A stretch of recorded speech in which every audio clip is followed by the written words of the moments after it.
Here's our Wendy's race menu. Upcoming action on TNT and NBC. The Southern 500 next weekend from Darlington Raceway. Then we go on to another short track race under the lights at Richmond, Loudon, New Hampshire, and the Monster Mile in Dover. All coming up. Race for the championship on TNT and NBC. What caused caution number 1?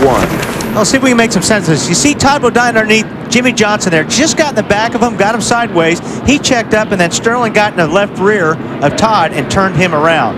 Now, that did a little bit of damage to the 40 car in the right front fender, but BP really doesn't make much of a difference here. Too much, does it, on the aero stuff? And watch Sterling Marlin.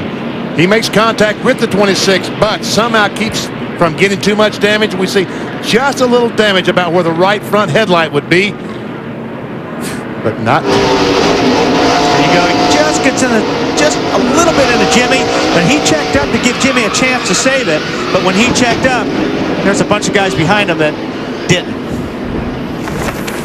There's Todd Bodine, who has been on the pit road.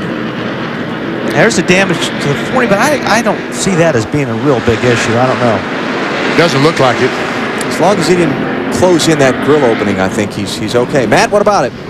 Well, in conversations between Sterling and Tony Glover, the team manager, Tony told Sterling the valence is beat in a little bit. They're going to work on that when they make their first scheduled pit stop. But more importantly, they made 18 changes trying to fix that car, and does have a lot more forward fight. Yeah, 18 changes from the end of final practice yesterday to the start of the race today.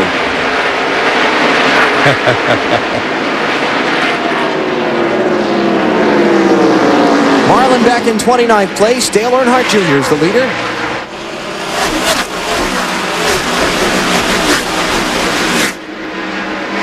And Rusty Wallace, that 2 car is stalking Junior. Rusty came here 2 days, and those guys told me they've really got their race car much better here. They feel like they're easily can win tonight. Marty, what about that 2 car?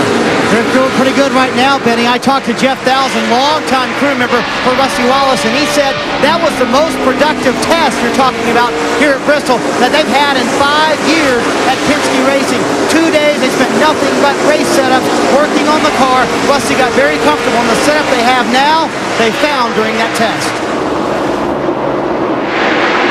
We talked about this last night in the Busch race. I think there's probably a bunch of shocks that they changed, and that shocks for this racetrack is real important.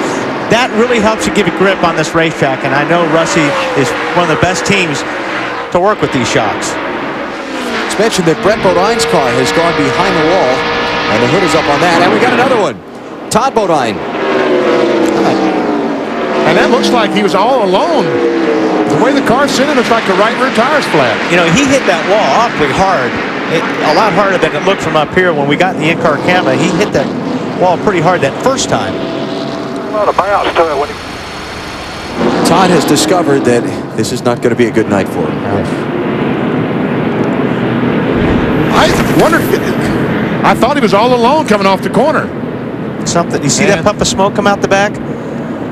Right before he spun, there was a puff of smoke to come out the back. All the tires look up. Maybe something broke from the first crash. Todd Bodine involved in both of the first 2 caution flags during the Sharpie 500. Dale Earnhardt Jr. is the leader. That's going to hurt.